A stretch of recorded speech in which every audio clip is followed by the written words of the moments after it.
Welcome to the Comix Asylum podcast, where we explore the world of comic books, movies, television, and pop culture. My name is Steve Bino, and this week, Insha Fitzpatrick and Stephanie Cooke stopped by to chat about their new YA graphic novel, Oh My Gods. I'd like to welcome to the Asylum, Insha Fitzpatrick and Stephanie Cooke, the co-writers of new YA, or the upcoming YA novel, Oh My Gods. Welcome to the Asylum, guys. Hi, thank you. So how has 2020 been for you all? Well, we were just kind of talking about this like before we started recording, but lots of Zoom, lots of virtual meetings, lots of, hibernating at my home, lots of trying to do work while my cat hangs out and distracts me. So, good times. Yeah. And it's the same for you. Do you have any pets or no? Yeah, he literally just walked out the room. Like, when I looked to the side, I'm just like, oh, hi, Hannibal. Okay, bye. I love the name, by the way. I'm a huge horror nerd, so I was just like, his name has to be something with horror in it, or I'm gonna lose my mind. But yeah, basically same. Just hanging out with my cat, trying to write, trying to read a little bit more, and leaving a job and starting a new job. It's been a wild ride. A roller coaster. It's crazy because it's like it seems like it's a whole bunch of transitions for everyone, and some are expected, and then a lot of them were totally unexpected. Yep. Yeah, I mean, I think no one could really predict this year and how long this was going to go out for, except for the scientists and the medical professionals who warned us over and over and over again what would happen if we didn't stay indoors and listen to science. Listen to them, so what's the difference? Yeah. But, I think realistically, that aside, no one could really predict, exactly, what this was going to be like at the very least. So it's been wild, between Inch and I both still have day jobs and stuff, so juggling that and then creative stuff is just, it's been real challenging. So I can imagine. So let's just hop right into it. Tell us about Oh My Gods. Do you want to jump in or should I? No, you're so much better at explaining. So Oh My Gods basically follows a young girl named Karen who is from New Jersey, and when her mom gets her dream job, she decides to go live with her dad, who is not quite estranged, but they really don't see each other that regularly. So she goes to bond with him and gets shipped off to Mount Olympus. And she really doesn't think it's the Mount Olympus, she just kind of thinks it's it's named after. It's part of that whole thing. And she doesn't realize that when she gets there, it is in fact the Mount Olympus. And her new classmates are gods, goddesses, centaurs, and the whole shebang. So she thinks it's a really fancy, art school with a emphasis on drama, and they're just really into it. And it takes her a while to kind of process what's going on. And then all of a sudden students start getting turned to stone, and it coincides with Karen getting there. So she wants to clear her name, understandably. Interesting. And how did you guys come up with the concept? Do you want to? I feel bad. I don't want to steamroll Insha. No. Because it's whenever we tell the story to people, I'm always just Stephanie just tells it so much better. It's so funny. But we had met each other through a website that we both worked on, and then we were just it'd be really cool if we wrote a book together. And then we're both like mythology nerds. So it was kind of just like, no, it'd be cool if we wrote a book about mythology. And then we started coming up with like characters, concepts, the story, everything in it. And we were going to do it independently at first if we didn't get anybody to back it, and then we got an agent, and then we got a book deal, and it was just like, okay, great, thank you very much. But it kind of all just started with the both of us just being really big mythology nerds and loving mythology and everything about it, like the messiness, the greatness, the messiness. We're like, how do we like cut out all this problematic stuff, like literally all of mythology, and make this for kids? Yeah, like like half of the time when like we were trying to go through characters, we were just like, so Zeus does a lot of bad stuff and everybody's his kid. How do we yeah Zeus is problematic for sure. Yes. Yeah. We spent a lot of time trying to like keep true to the mythology, because like, again, we're like such passionate fans of like mythology and we love it. And it was like, how do we tackle that, make it modern, and also keep true to everything that we love about that? So it was really trying to blend those things and intro kids to these stories and these characters in a way that wasn't like, yikes. Right. Yeah, for sure. I remember, I guess my introduction would have been like Clash of the Titans, the movie in like the, I guess, early 80s, as well as, comic books and stuff like that. And you're amazed at all the monsters, because it kind of appeals to what kids like, action, adventure. But then when you get a little older and you start to analyze the motivations behind characters, you're like, what the heck? What the heck was I watching, or what was I reading? And it was kind of interesting. I was watching, it was on Netflix just the other day. It's another anime based on Greek mythology. Oh, Blood of Zeus. Blood of Zeus. And I can't lie, I was like, Hera, you're right. You're like, I got you on this one, man. Like 15-year-old me would have been Zeus, Apollo, Hercules. But I could see Hera's pain in that, right? And it's just amazing how you can shift as you get older to see how layered those stories are. Yeah, and like it's funny, like a lot of the myths, like how a lot of them are presented and the kind of different angles that a lot of them actually have. Like, we're seeing a lot of like Hades, Persephone retellings right now too, and explorations of those characters. And there's like a lot that can be done with them, and not just Hades and Persephone, just like all of them. And like there's interesting characters even just like outside the monsters and like the heavy hitters, like you said, like Hades, Poseidon, like all of these big name ones are often in the forefront. And we wanted to play around with some of those characters too and give them a fresh take. Like, again, Zeus is named Zed in the book, and he's Karen's father, and he's kind of like a bumbling dummy. Like, he's, like... if Homer Simpson was in charge of everything? Kinda. Like, he's like, I think we give him like a lot more credit. Like, he's like done some soul searching. He's had like a quarter bajillion year life crisis, and he's like finding himself. Like, he's sorting it out, and like he's trying to be a leader and a dad, but then he's like just like also not excellent at it. So he's trying to figure it out over a millennia. Yeah, he's getting there. He's making progress. He's trying. Like, pizza has a lot of vegetables on it. It totally counts as like a healthy dinner for his daughter. Does he order pineapple or no? He did. He orders a variety. But he orders like a variety because he doesn't know what Karen wants. Yeah. So, yeah.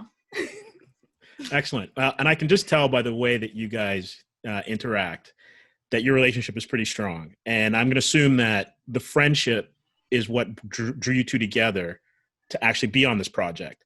How did your friendship inform the creative process? Oh my gosh. Ooh. There's so much. Like I was, you know, we got the book, like the book wound up kind of being fast tracked, and Juliana, I've said this like 500 times, we owe her like a month-long spa day. Like she's so incredible, and she's just like such a trooper. And like we're like, are you sure about these deadlines? Like we could like push them back. She's like, no, I can do it, it's fine. And so like, you know, we really didn't see the final book until all that long ago. And like looking through it, I just see so much of like Insha and my like our conversation style in the characters and the story, and I love it. Like it feels, you know, like a representation of us, like our friendship kind of infused. But I don't want that to make it seem like the book is just like how we talk. Like Insha did such a great job of crafting the characters and making them all have like such unique voices. But like I think a lot of how we interact with each other and how, you know, we like just see the world is very much like in those characters. And yeah, like half the dialogue, like I remember when we wrote the first book, Stephanie was just like, I don't know how to talk teenager. And then like as like we're actually writing, I'm just like, yeah, this isn't teenager, this is just how me and Stephanie talk to one another. Oh my like God. It's like, but I'm just like, we talk to each other like teenagers. Yeah, but like Insha like works at a library and like works with kids like all the time. So Insha's like so like used to being around children, and like I'm occasionally around children, but I don't have kids. I don't have a means to be around kids regularly, except for like when I'm on my bus to work and, you know, kids are taking the bus as a school bus. So I'm like eavesdropping. I'm like, how do kids talk? And I feel like such a creep. But we're like writing this book, and you know, like I'd write certain, like basically like Insha and I outline the story very heavily together, like point form. And then like I would go in and script it very loosely. And then Insha and I would go through together and fine tune that and like work on like the characterizations. And Insha would like work on like a lot of the dialogue based on the characters that she had built in her head. And so like she would see like certain dialogue and be like, Stephanie, kids don't talk like this. And they're like, I don't know what to tell you, I'm sorry. So like I wrote, like I want to preface this, like I'm not like the worst at dialogue, but like no, but like definitely like you would write like some like she would write very like Stephanie things, and I know nobody knows what I'm talking about, but it would just be, like in my mind it would be like no one would know what that is if you look at this like clearly. But then it's just like fine-tuning the Stephanie talk to how a teenager just would talk, and then it's just fine-tuning that into like, let's say how like Artemis talks. So it would be like, all right, this is fine, but Stephanie, nobody says these words. I know. Zed was like 100% me though. Like Zed was like, I'm like, I can talk like an old person. I can do this. So like that one, it was just like, this is my favorite character to write. Like, I've got this. Oh my God. Half of like, I can't wait till people read the book and actually like know Zed, because I was just like, oh yeah, that's like Stephanie was just like, should we change that? I'm like, no. 100% Zed is you. Let's go. Let's do it. Yeah, I feel like people will like. There's like a couple people that I know who know me who've like read it now, and like they're just like, Zed feels like a very you character, and I'm like, yes, he is. So, and I guess the benefit of being so close is that you can deconstruct the characters. And especially with what Stephanie's presenting to you, Insha, and then you can then kind of shift it.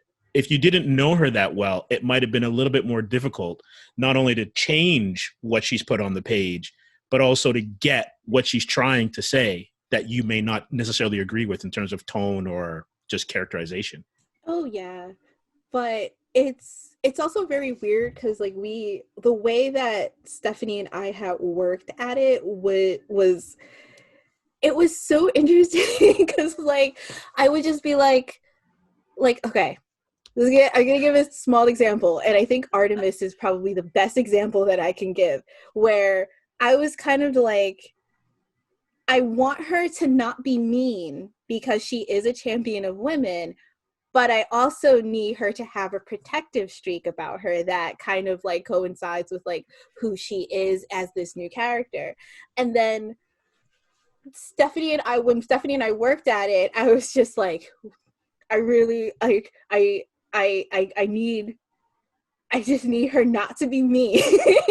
But I need her to just be like, and Stephanie was like, no, I got it. And then like when I like looked back at the dialogue, and if I didn't know Stephanie, I would be like, but like knowing Stephanie and then reading that dialogue, I was just like, we could just tweak it, and we could tweak it again, and then we could tweak it one more time to be like, you're not mean, but you just have this insane protective streak about you that kind of wants to protect your brother and your best friends from this girl who just you don't know.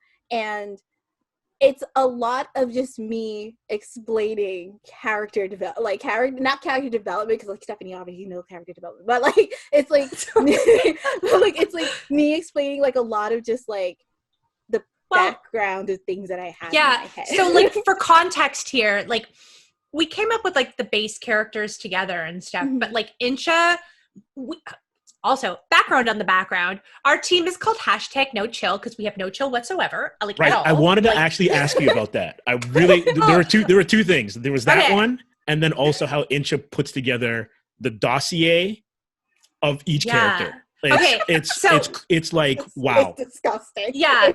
So we'll come it's back amazing. to like hashtag Team No Chill. But like I was totally getting to the fact that like, you know, we came up with the characters and then like Insha's like BRB and then like disappears for like a few hours and comes back with like Pinterest mood board, Spotify playlists, and like, you know, like she develops like entire worlds and like for each character. And, you know, like it's amazing. So, you know, like while we base came up with it like together, Insha like built those characters and built their aesthetics and built like, you know, built them into like real people. To me, like it's just like the fact that they aren't people that exist in the world is mind-boggling because Insha just like does so much work to make them exist.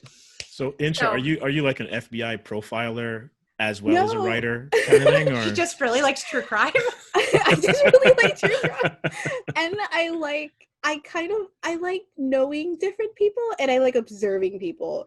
Mm-hmm. And like that's kind of how creating characters feels so real and weird. Like I remember we had this thing where we had to pick out a house for a character, and I was just like, I literally said to be right back, and then I had a whole Pinterest board for the house of the character, and I gave it to Juliana, and I was just like, I need this house like that.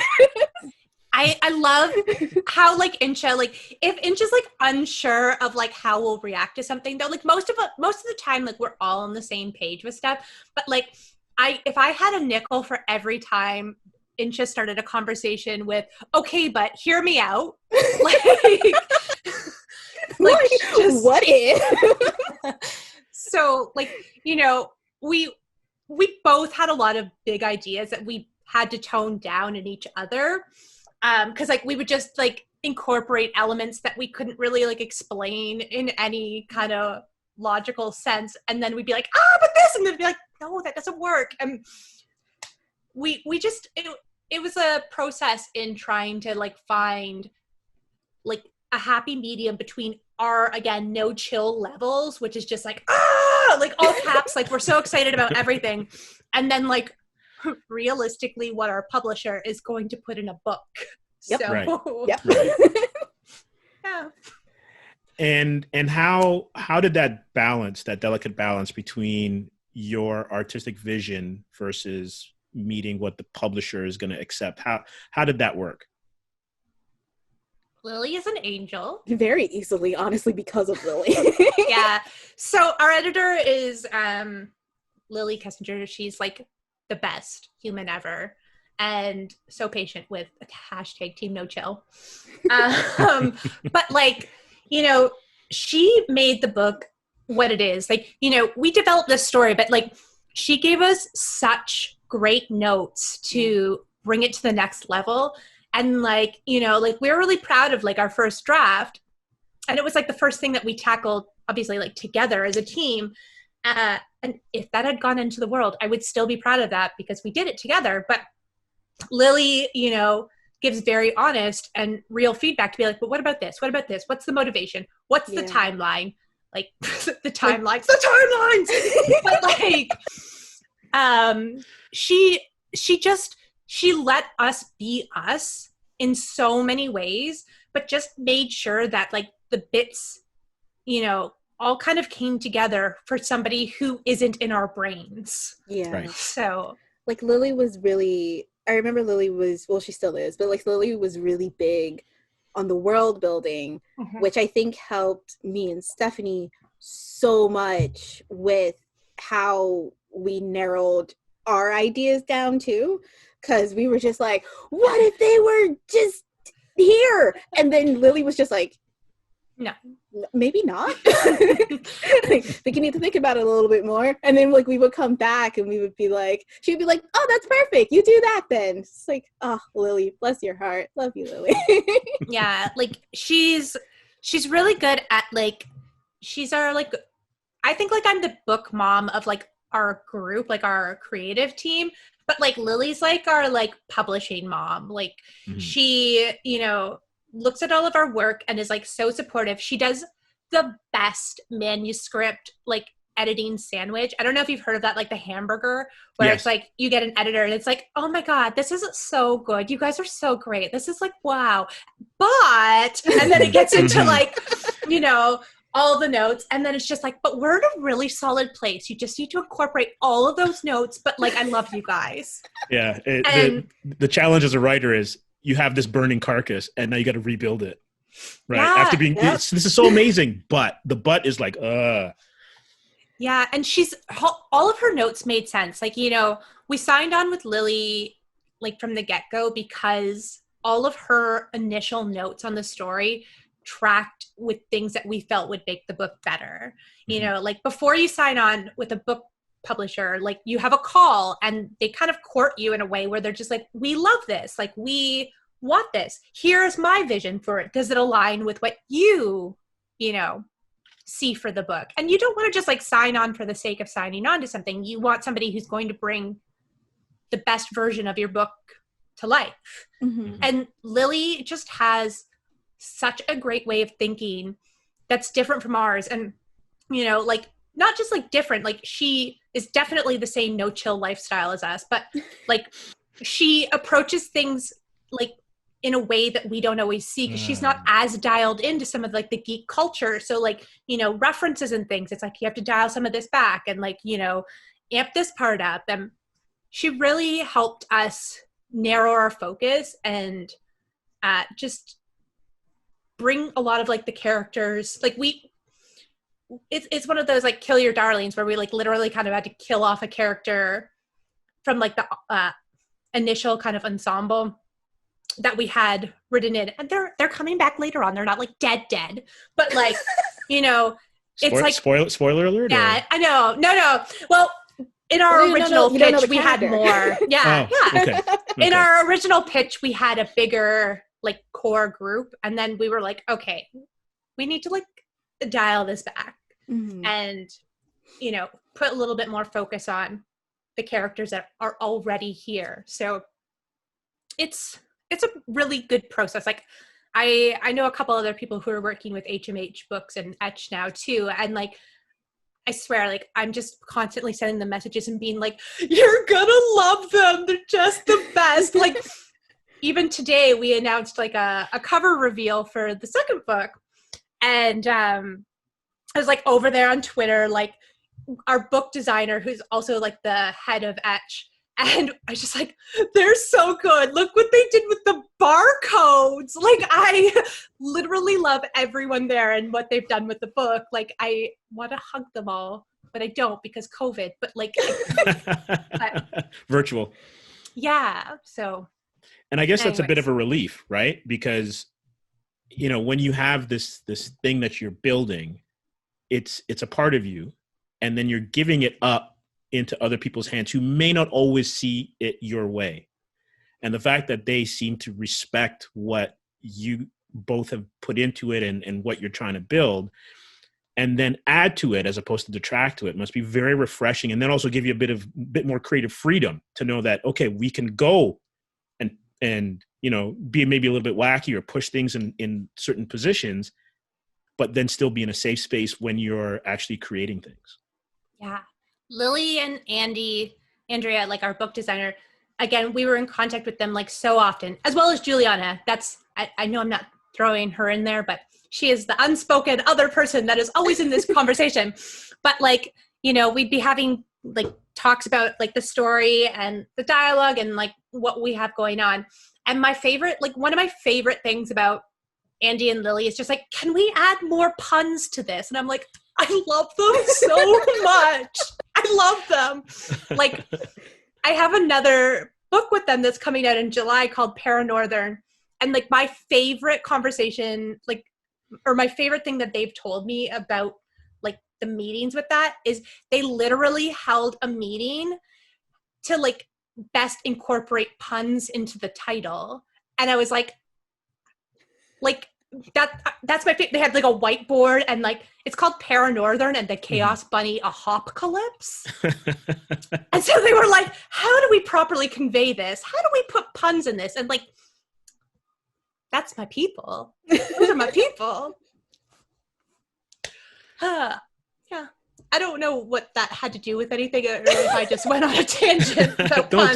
Tangents are good though, because it, you know, sometimes you're, you know, like if you look at acting, you know, depending on the director you get, you might do a couple of takes for the director. And then there's some that say, okay, now we're going to do 3 or 4 takes, have some fun with it. Mm-hmm. And sometimes the magic happens outside of what those first couple of takes might have been, because you're trying things, you know, pitch, whatever. Same thing when it comes to writing and drawing. If you know that you can kind of stretch it and you're going to be okay, it allows you to take calculated risks that make the project better. Yeah. And writing for that audience, like that we were, is just so fun. You can get away with so much because like kids love dumb stuff, like they do. And it was a really good, like they aged us down from, we did actually start as YA, but we actually are middle grade now. And like, I love that we went to that market because, you know, it's silly and it's fun and it's very much like a representation of, I think, Insha and I's not only maturity level, but like just like us, like talking to each other. And it's just, in retrospect, like I can't imagine having written it for that older audience now, because like it just is so exactly where I think it was meant to be. I agree. I absolutely agree. Like especially seeing like kids come into the library and then there's like, can I have this mythology book and this thing and this thing? And I'm just like, I got a book for you in January. And I want to get back to the character building. Was there a character that you were really invested in that for some reason either just didn't fit or the publisher was like, maybe we should shift it? And then, and how did you, if that was a case, how did you overcome that challenge? Oh my God, that's like all of the characters for Insha. Like, we had like so many conversations where we're like, we can't add more characters. They need to go in a future book. And I think like we literally just had a conversation too I think when we were doing the second one, where I was just like, can we add her? And then Stephanie was like, not right now. We can't do that. I was just like, it's so hard though. Like, I love Insha and I love Juliana, and like, it sucks sometimes when we have to like turn each other down for like certain ideas, and not turn each other down. We have a conversation. No one's like, no one person is in charge. We're a team. But like, it sucks when we have to like talk another one through why we don't think that's a good idea. Cause like, again, you can probably feel it. Like, we are excited. We have like, we make our energy just like perpetually like up here. Like, we are just forever up here. And like, it sucks to kind of be like, I don't think that's a good plan. And like, it's like, we like are just like lovingly like, okay, I love you, but, and like, oh. So I don't know. Like, I don't know if there's one in particular that Insha has, because again, I can think of like 20 for you, but there is one in particular that comes up in the next book that I was super sad that we had to cut, but I was happy because they got a better role in the second one. So I was just like, if we could just do this in the second one, I do not mind. And then like, it worked out perfectly. I think the reason why I was initially really sad about it, because they're such a big part of that core group, and they were, in my mind, they were going to be a big part of, not a spoiler at all, but like in my mind, they were going to be a big part of Dita's story. So it was kind of just sad to be in their own particular story, which I swear got a playlist for it, got a Pinterest for it. It's disgusting. But it was just really sad, like having them go in the first book, but them still being around. But in the second book, I was just like, if we could incorporate this in the second book, like I'd just be so happy. But then like me and Stephanie found out a plan to incorporate them in the second book, and then Juliana was just like, I need to draw them, and just like, yeah. And then there was like a couple of other characters too. This is not a spoiler, but Persephone was one of them. Yeah, that's one of mine too. Yeah. Yeah. But thinking we have like a soft preview spot of her in the first book, but it's like she doesn't really get the big overall arch until, and stay tuned, kids. Maybe we'll get more books. Yeah. We like, it's hard because like, I think like all of us love so many of the myths and the stories, and kind of not being able to play with as many of the like characters as we want is hard, because like 200 pages, like you think it's a lot, but it's really not. Like, you know, you have a really finite amount of room, and you want to develop those core characters and make sure that the plot is advancing. You know, like, again, coming back to Lily, she'd be like, this doesn't advance the plot, kill these like 10 pages. And we're like, ugh! Like, you know, it's hard. And it's for the better. Like, you see afterwards, you're like, you're right. I hated it, but you're right. And like, but there's still so much we want to explore. And like, you know, Juliana, Insha and I had developed a lot of the first book before Juliana came on board. And then like the second book was, we got a 2-book deal. So the second book came together like kind of just between Insha and I, and we didn't really give Juliana a lot of like options for that. She knows we love her. She knows like we had to do what we had to do. But like, you know, Juliana is like, okay, but like for the third book, give us more books, HMH. Please. Like, just like, you know, like, this is what we're doing. Like, I need this. I want to draw this. And we're like, month-long spa date and all of those characters. You got it.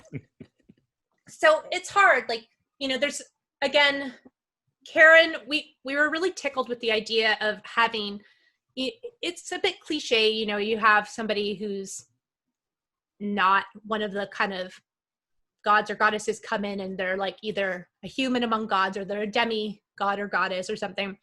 But like we were really tickled with the idea of like a normal person coming in and just like everybody with these big names, and then somebody's just like Karen, and this was before a Karen was a thing, right? But like we were just like really tickled with like them being like, oh, Aphrodite, meet Charon. Charon? Charonitis? Like, is that short for something? And like we have to develop those like main characters as a focal point for everybody to kind of connect with and then grow the worlds around it. So that's like a very, very, very long answer to your question, but yep. we just love all of them. Like we love all the myths. Yeah, we treat like every single time we talk about a character, we're just like, look, it's our kid. Yeah. Now, speaking of Juliana, how did she get onto the project? Was she part of a list of artists, or was someone that you guys sought out? A little bit. So typically like in the book market, like I know like people who either bring their own artist on board or, you know, just get paired up by the publisher. And with our agent, who is also amazing. Thank you, Maria. We love you. Beautiful angel.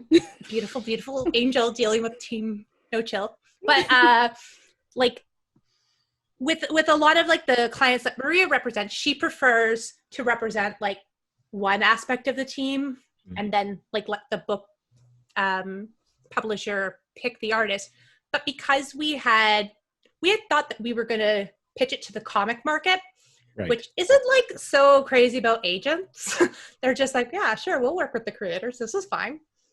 And like, then in place of that, we were like, well, we'll kickstart it. So we wanted to have like our whole team in place. So I was hiring for another project entirely, which I can't even remember what it was at this point. And I put a call out on Twitter, and like Juliana put her portfolio in, and like she was not the right fit for like that project, but like I just loved her art, and I could see in the way she like the characters and expression and stuff, like, you know, that she would maybe be a good fit. And I like 100% pandered to exactly what Insha would like be to when I pitched Juliana as an artist to her. And I was like, here's a very specific fan art that like Juliana's done. like at first Stephanie was just like, here's a picture of this girl with art. She did a rogue. How do you like it? And I was just like, you know, I like X-Men. This isn't fair. And I think she did like a Scarlet Witch and like, and it was just like, that's not fair. But I kind of fell in love with it too, because like she had so many different styles and body types and stuff. So I was just like, oh, can we like and the expressions? Yeah. Like, and so, you know, like I had messaged Juliana to be like, okay, like, I really love you. I don't think you're like the right fit for like this, but you might be like someone we want to talk to for another thing. So like I brought her into like a group chat with Insha, and like we just clicked, you know, like we were all very like polite and like formal at first. I actually read through one of our initial emails, and we were just like so chill.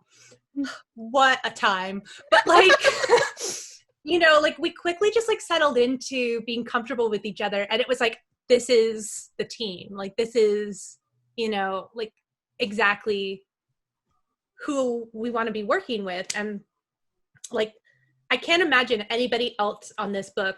Whitney Koger came on board to help Juliana with like the colors, and Whitney's colors with Juliana's art is just like they're just, I love everybody who works on our book. Was that even, did I answer? Again, like, what am I even talking about? Like, No, it's good. Oh. And so considering, and I'm going back to your FBI profiler, true crime way of putting stuff together, did you have to have any kind of conversations with Juliana in terms of like, oh, I see Karen this way, and she might see Persephone this way, because like it's interesting, because if you write and draw at the same time, you kind of have an idea when you're crafting them what they look like, and then you can do it and then change it. But when you hand that over to somebody, you're a little bit at the mercy of their own vision. So did you guys have any kind of a clash of visions? No, which is great, because like when Stephanie and I wrote the script, we had to go back and do the dialogue and the characters and stuff like that. I actually had little notes for Juliana with little links and stuff like that, just being just like, here's the Pinterest board just in case you need it. I'm not just, you don't have to look at it, I'm just saying. But also here's some layout stuff that I think would be super cool for this character, but otherwise go buck wild, you do you. And then like when she did it, I was just like, Juliana gets it, I love this so much. And there was like, I think there was like maybe like 2 characters where we had to like kind of go, oh, this has to go in a different direction. And but I think that was more of the publisher saying that rather than us saying it. So, but like it worked out perfectly. It's like Juliana is just an angel, love child, the honey sweetie pie, beautiful muffin. And just, shout out to her dog Bruce Moon. Just another honey sweetie pie. But like I think Insha so again, like with some of my other stuff with like Paranorthern is at HMH too, but I didn't have the artist relationship we have with Juliana. Like HMH brought Mari Costa on board, and so there wasn't really like an open dialogue with me and Mari. Like that went through my editor for the most part, and so like all the kind of character stuff came from her to be like, hey, like what do you think of this? What do you think of this? What do you think of this? But like Juliana typically comes to us first, you know, if there's like a note in like the script, and like that HMH knows that, and like they're fine with it, you know, as long as it works for the story, right? But like before she kind of gets too far with anything, like she'll check with us and be like, guys, I have this going on, like is this what you envision? Like it's very, very collaborative, like on, you know, up until, and even with like Whitney speaks to Andy and Lily to do the colors, but like Insha, Juliana, and I are very close knit, and like Insha will be like, here's a reference photo. No, I found a better reference photo. Here's another reference photo. And like, it just kind of keeps going until Juliana feels confident that she has the character in her head that like, I'm going to say more specifically that Insha envisions, because like, I'm not like married to like how a character looks, but like Insha has vision. So like, it kind of like, it sucks because like, you know, like Juliana was like, oh, let's make like Artemis and Paul Latina, or like we want, because she's from Brazil, so she's like, I want like Artemis, and we didn't really write anything into the backstory or anything, so but we're working on those things, and and then I think there was a character from, I think it was also Dita, and it was Artemis and Paul, and it was a character from another book where I was just like, can we make them? Can we be like, I feel like I was so nervous to say it too, because I was just like, I don't know how that works because they're from Greece. But I'm just like, can we make this character black with dreads? Yeah. And cute? Please? Southern Greece.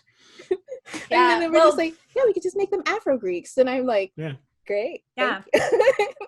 We didn't do like a great job. Like I'll admit, like we love our baby very much, but we didn't do like a good job of working in like the backstories of the other stuff yet. Like we're still kind of like finessing, like Karen's definitely like the focal point of the first book, but in our minds kind of like we have so much other world building kind of going on that brings everybody to Mount Olympus, because like the gods and goddesses are teenagers, you know, they got bored with immortality. They wanted to like be reborn and kind of have new lives. So we have a lot of that like worked out in our heads, and then not so much like, I'm making it sound bad. No. Like, it's like, it's kind of weird because it's like, it was kind of for us, I feel like it was first thought, best thought.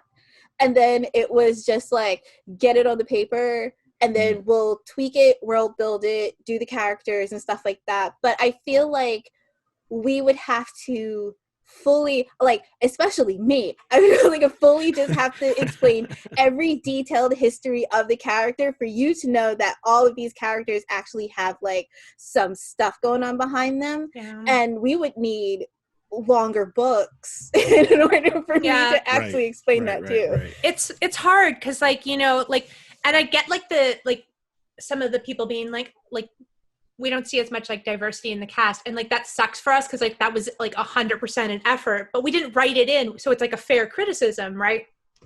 So like we want to do more. We want to like flesh out those stories more because like they're there. Like, trust us, we have like so many Google Docs, like so many Google Docs of like backstory and character stuff and just like dumb pun names for titles and just like, you know, like it's hard though. Like it's hard to kind of like have a main protagonist and like a relatively big like cast around them and be able to flesh out all of those stories in like, you know, 200 pages. Like, yeah, especially in a first seems book. like a lot, but it's for sure. not. For sure. And I guess that's the I guess the good thing about having a second book is that, you know, you can breathe in certain spots of the storytelling, right? You don't have to cram everything in and let things play out a certain way. Mm-hmm. Yeah, the second one, like, you know, we had a really fast schedule for like everything too. And like, I love both of our books very much, but I will be like, it'll be fun to kind of play around with some of the more, like some other characters and kind of make them the focal point down the line too. HMH, give us more books, please. Like we have big plans. Right. Very big plans, Jesus Christ. So many plans. I have characters for Juliana to draw. I'm not gonna lie. I want a poster of 3 of them. Yeah. We have such plans, but yeah, like it's hard. Like there's just, our brains are constantly going like a million miles a minute and trying to kind of put it all and put it in so that like kids will be able to consume it. Is, you know, right. It's daunting. It's very fun. Like, you know, that's a very like, oh God, being a writer is hard. Like that's a very big first world problem. Like it's like, you know, it's fun. It's hard, but also, why do we do this to ourselves? Well, the good thing, I guess, as you know, being the writer, aside from all the research and that stuff, you can just type it and kind of go. The artist, the lifting's a little bit heavier, right? Our poor baby, Angel Sweetie. Right. So if you don't like a sentence or you don't want to, you know, go with a certain bit of dialogue, delete, backspace, whatever. Sometimes with the artist, it's I got to do a whole new layout. Yeah, our book designer Andy is just like fantastic though. Like this is Juliana's like first like long form project. Like Juliana was doing like web comics and other things herself before, but this is obviously a big undertaking. And Andy does comics too. So Andy has been so helpful with Juliana on those tight deadlines. And you know, when she hands in, I say we hand in thumbnails like we had anything to do with the art whatsoever. But like when when we get the email that Juliana has sent that we had nothing to do with, you know, like Andy will go in and like Andy draws over in like a constructive way to be like, see how this like helps it flow, and like gives like such wonderful notes to help Juliana. So like she always tries to find like ways to help that are constructive and like less invasive and like don't necessarily redraw all of this. Like here's how you can like, you know, tweak it so that it works. And like they're very helpful like that. And I mean, I obviously can't speak for Juliana, but like, you know, I know that when she got those notes back, she was like flabbergasted that Andrea went to those lengths to like help and guide Juliana. And it's been so wonderful. Like, I love our team.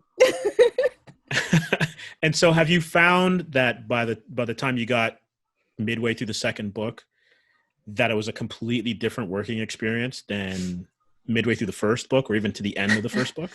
We had to talk about this week, actually. Or was it last week? I don't know what time is. It was so like, I'm sorry, I'm like jumping in, but you should talk.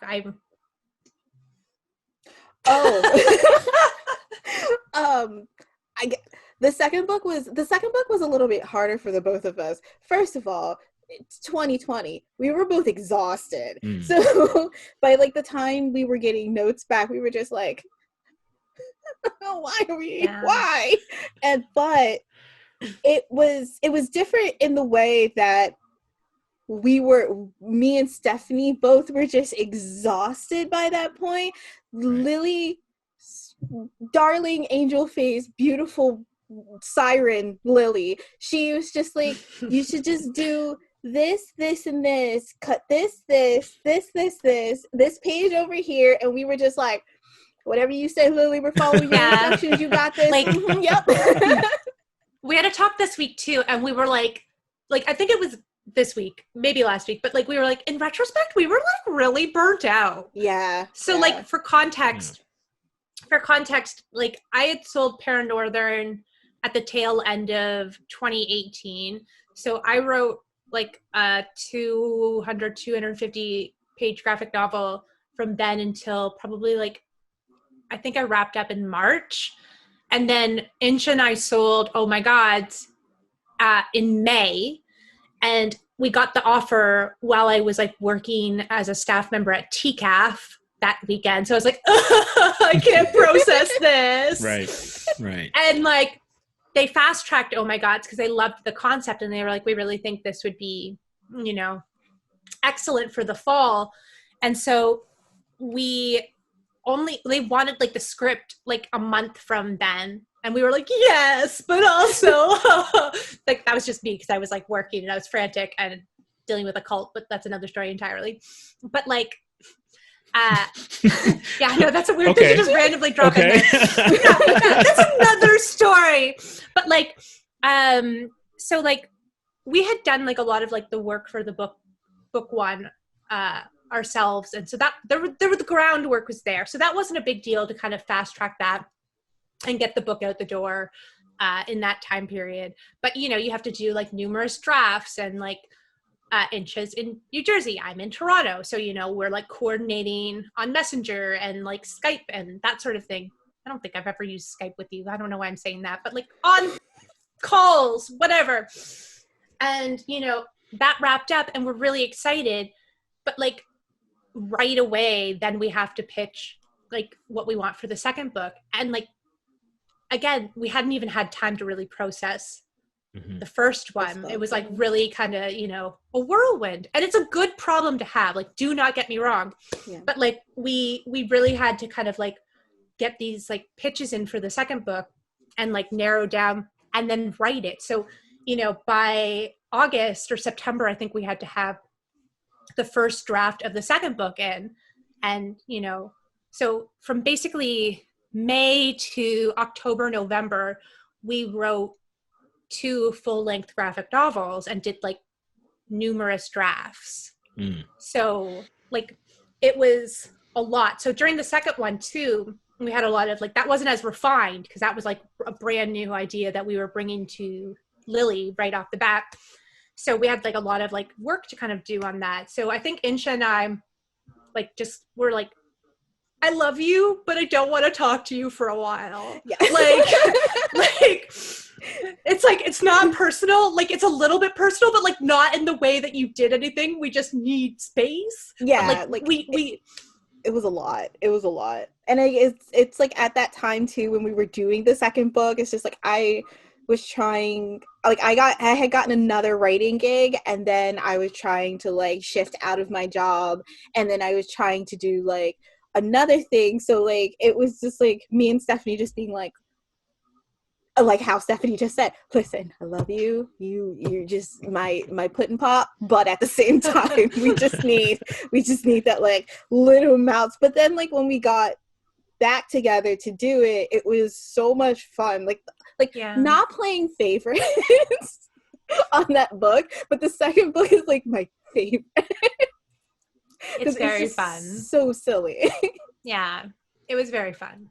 Like there's a lot more Insha in that one too, and like there's a lot of stuff that's I think near and dear to your heart. Like in addition, like we have like we're allowed to talk about this now because they actually just announced like the synopsis and stuff today. Excellent. Like, Breaking news. Yeah. So there's like a big gaming component where like Karen and her friends have to like stop somebody who like uses the moniker Minotaur. And so, you know, Karen's a big gamer. And so she has to like utilize her, you know, gaming skills to kind of like find and thwart this person that's just coming for her and her friends and kind of just ruining their, like, I was going to say ruining their lives, but that's like not the case. It's like ruining their days. Like she's having a bad day. I sense a little bit of true crime influence in there. I think yeah. It's okay. We're informed by what we like, right? Like, as writers. It's just how it works. It's like really weird because like now that I'm thinking about it, I'm like, yeah. Yeah. Yeah. There's a lot of like fun characters, and like Insha again crafted like we incorporate a lot of like Karen's past life. Like Karen in the first book, her focus is adjusting to Mount Olympus and like being in the moment there and like making friends and, you know, getting to know her dad. And in the second book, it's still that, like not that much time has passed, but Karen's now like, right, I'm adjusted. Now I need to remember that I also have my mom. I also have my friends back home. And I want to make sure that I value them too. So she's trying to like have a better balance. So we incorporate like her New Jersey friends and like Insha had so much fun, I think, with like them. And I love the New Jersey friends so much. Like when I got to like actually tell Stephanie about like, I'm like, listen, so these are New Jersey friends and they're all just amazing. And then like half of it, she was just like, it's so nice. Again, it's so nice working with Stephanie because like half of it, she was just like, listen, I know you love it, but we have to cut some of this down. It's the worst. And I was just like, I just want full dialogue with all the New Jersey friends. But but again, I understood and I understand, but then it's just like, I could just make adventures in my head about the New Jersey friends. That could be book 4 or another series. We have talked about this, like no lie. Yeah. It's a lot. I feel like we're planning up to like book like 20. Honestly, like I would be shocked if you were like, you could do that in another book and like we hadn't thought of it. I would be shocked. Right? Exactly. Like whatever character you're thinking of chill. right now, we probably have thought of a plan for them. We truly have no chill. Like we love these characters. We love the world. We love everything like we've done with it. And again, like we can occasionally get like sick of each other, but like I love Insha. I love working with Insha. I love everything that we're doing with this, and I just want to write more books with my book family. I don't know why I'm like fake crying like every 3 seconds in this interview, but like well, I think that's the beauty of it though, is that when you can get collaborators that enjoy being together as well as enjoy working on a project, it just makes it that much richer of an experience. You know, there's some, and I'm sure you've had this experience too, where you have a project and it stalls because, you know, clash of either ideals or, you know, personalities. I think the best advice I ever got was no ego. If you park your ego, everything else is possible. Yeah. Yep. And it's hard. And I think like I'm like Canadian. I think you're Canadian too, right, Steve? Like you're Born in and Toronto bred. too, Toronto, right? yeah. Okay. Yeah. But like, I'm Canadian. Insha's just like a very nice human being, like who happens to be in the States. But like, it's hard. Like, you know, like I don't think either of us have an ego. We just like love like stories. We love like, you know, mythology. We love like a lot of things, but like, you know, it was very easy to want to work on something together. Cause like, again, we feed on each other's energy, and you get like Juliana in here too. And like the three of us are just like next level. Like we just keep like one-upping each other with like excitement levels. And it makes it so fun to work on, you know, like, again, like not to also bring up like Paranorthern, but it was a very different experience, right? Because again, I wasn't in contact with like Mari. Like that was, I mostly just talked to like my editor, and I didn't really have that contact. So like, while I'm also very proud of that book, it doesn't hit the same way for me. Like, and I don't mean that, like, again, I love, that was like, it's my book baby too, but like, we constantly just hype each other up, and like, there's no having a conversation amongst us where one of us isn't just like stoked about something. Like Juliana the other day told us that her dad, we didn't know this, her dad didn't want her to be an artist, and was like, you can't do this, like you need to like get a real job, and like you need to like, you know, like stop dreaming. And like she's like, we got the books in the mail, like our comps, and like now he's going around and being like, my artist daughter, my artist this, like my baby girl's like a comic book artist, my baby girl does comics, is like bringing her book around. And like, that's like amazing. And like, I'm so happy that we get to be on that journey with her, because like Juliana and Insha are like two of my favorite people. So like, yeah, I don't know why I'm doing this. So flaily. But it is interesting because now you mentioned that, you think like, when you're writing an ensemble piece like what you guys are doing, it's almost mirrored in the creative process with the creators, because you're a team trying to, you know, get to a goal or maintain an objective, and it's actually playing out as well on the page with what is going on. And so I think a lot of times, not only do fans live vicariously through characters, but so do creators. Yeah. Next, we actually talked about this too at one time. There was a lot of Karen's experience that me and Stephanie have, because like me and Stephanie are like only children. Hey, so there's another one. Hey, this is now the only children podcast. Right, absolutely. So like when we wrote Karen, we kind of came through it with a only child perspective, and then trying to be like, oh, we have to now, like, and it's also a moving perspective too. So it's just kind of like, I don't know my parent, like I don't know my dad. I have to move to this strange place. I'm an only child. I have nobody around me. My friends are all the way over there. Now I got to make some new, like, this sucks. I got to also go to school, which also sucks. So it's kind of just like, it's just a lot. But like it's so funny because like some of the experience too with the other characters feels like it came a little bit from me and Stephanie's perspective and our relation to like how we work in the world. Right. Which when you read like the first book, I was just like, oh yeah. I wonder why I wrote that. It's almost like therapy sometimes, right? Yes. I'm working on a project that's like a semi-autobiographical. It's like a pitch, but I'm just like, oh my God, like you're writing all these things down. And I'm like, wow, like she needs therapy. And I'm like, I need therapy. Like it's very surreal. Like, yeah, well, I think if you go back through enough characters, I think that there are a lot of people who have used literature for therapy before it became something that every person could take part in. There was no stigma around it. So the trials and tribulations of name your favorite pop culture character, you can work through your business through them. Yeah. Yep. Yeah.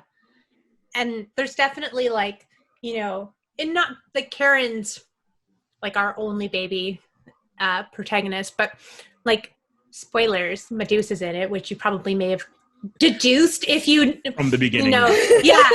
When we said that somebody's turning kids to stone, right? Like I know that kids might not always get that, but I'm assuming most adults listening to this would get that. Anyways, but like there's a lot of like Medusa in this isn't an only child, but I think a lot of like the loneliness that you feel as an only child is like put into Medusa, and like Karen doesn't live that experience necessarily as an only child, but like Medusa is the embodiment of those other feelings. Right. So right. Yeah. Yeah, and 2020 has been a weird year because, you know, I've had this conversation with some of my artist friends where the isolation, while terrible, is sort of what an artist deals with just to get their work done. Yeah. But when you step away from the table or when you step away from the laptop, you want to be amongst people. Like you still, and you know, thank, you know, the heavens and the tech gods for Zoom and all that kind of stuff. Because we were still, you know, those of us who don't have people in our households still had a chance to be connected in a way. Yeah. Yeah, it's been wild. Yeah. Yeah. Speaking of horror, I'm sure that Insha's probably wouldn't have imagined this, but this has played out in many things that you've watched in your lifetime. I'm just now waiting for like the zombie outbreak, and I'm just like, I'm good now. This is fine. The zombie outbreak or the purge. I'm just like, yeah. It's siren for sure. For sure. For sure. Yeah, the zombie outbreak is probably the only thing that. Well, what we got. 6-7 days left, 12 days left. Yeah, so it could still happen. Don't put that energy out there. I will not. Like, I'm too tired. Like, just Dawn of the Dead it up and just hang out in a mall all day. It'll be fine. But you know, I think there's also a lot of hope, right? There's a lot of there's still something to strive for. There's something to keep your feet moving towards. And projects like yours, being around good people, those are things that everyone has to look forward to. Yeah.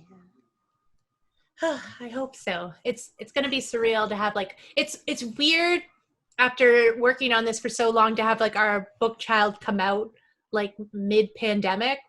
And like, you know, it'd be so amazing to be able to do like events or something. And like, I literally live in Greek town in Toronto, and I wrote a book about Greek mythology, and like, just like, I had so many plans. Right. But like, you just got to make the most of it. You know, at the end of the day, we are so fortunate. We have a book coming out, and pandemic or not, like it exists. And like, I think I can speak for Insha too when I say that we're ridiculously proud of it. You know, like it's making the most of, you know, what's happening. I agree. Thank you. Well, on that happy note, I want to, you know, thank you both for joining me for this great discussion. Had a great time. Your laugh has been infectious, and I had a great time chatting about Oh My Gods and meeting you. Thank you. This was so much fun. Like, I love to talk. I love to see it. Like, talk. I do. Like, I'm just like, I love it. I want that on a t-shirt so bad for you. So like, it's great. This has been so much fun. All right. Well, thanks again, and best of luck, and I can't wait to read it. Thanks for listening, everyone. And once again, a special thank you to Stephanie Cooke and Insha Fitzpatrick. We look forward to your comments, so reach out to us on Facebook and at Comix Asylum on Instagram and Twitter.